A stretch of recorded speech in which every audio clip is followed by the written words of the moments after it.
The Hotel San Carlos was one of the first hotels built in downtown Phoenix. Construction began in 1927, and as of today, it is still an operating hotel. The movie Psycho actually filmed some of the beginning scenes at this hotel. Several years ago, I was invited to my niece's art show, where her works were showcased in what was then called the Ghost Lounge. This bar was located on the hotel's ground floor, and unfortunately, it has been closed down and closed off to the public now for a while. The hotel was quite popular in its heyday, and many famous Hollywood icons stayed here, including Marilyn Monroe, who always requested a room by the pool, so as to avoid the paparazzi, who may have been lurking in the hallways. I had heard stories that there were reports of multiple ghosts residing here. This historic hotel is a favorite spot for ghost hunters and paranormal teams, who choose to spend the night in a paid room. My understanding is where this is an operating hotel. They don't allow groups to come in and conduct random investigations. However, this may have changed. I arrived in the early evening and enjoyed seeing all the different art displays of young talented people. There was also a fashion show with some incredible designs being modeled. After the festivities, I decided to explore the different floors and took the antique elevator up to different floors. Some of the hotel room doors have plaques displaying the famous people who have stayed there. Displayed on the hallway walls were enlarged sepia photos, showcasing various scenes from Phoenix taken a century ago, when the streets were still unpaved. Horses pulled trolleys through the dusty streets. It was fascinating.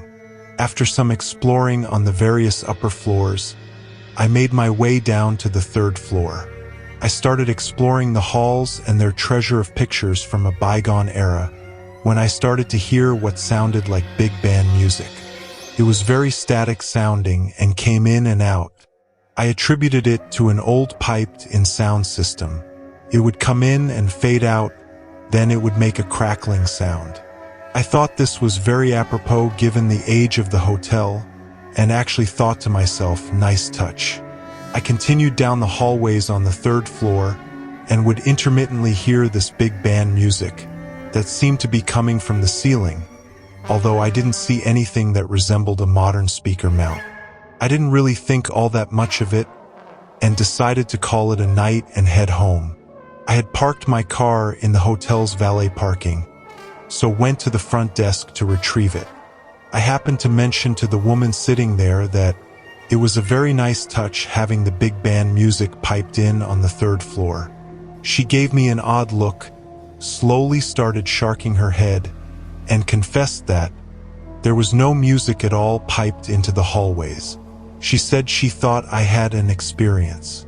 This woman was so afraid of the third floor that she confessed to me that she refused to go up there. It is reported to be the most haunted floor. I left feeling very perplexed. Did I really hear something ghostly? This was, after all, an operating hotel. Was it coming from one of the TVs in the guest rooms, and maybe several guests had it on the same channel? What are the chances? After this experience, I did a little research. Apparently, there was a big band director many years ago that used to stay at this hotel when there was a performance at the nearby Orpheum Theater. I'm not sure what to think of this experience.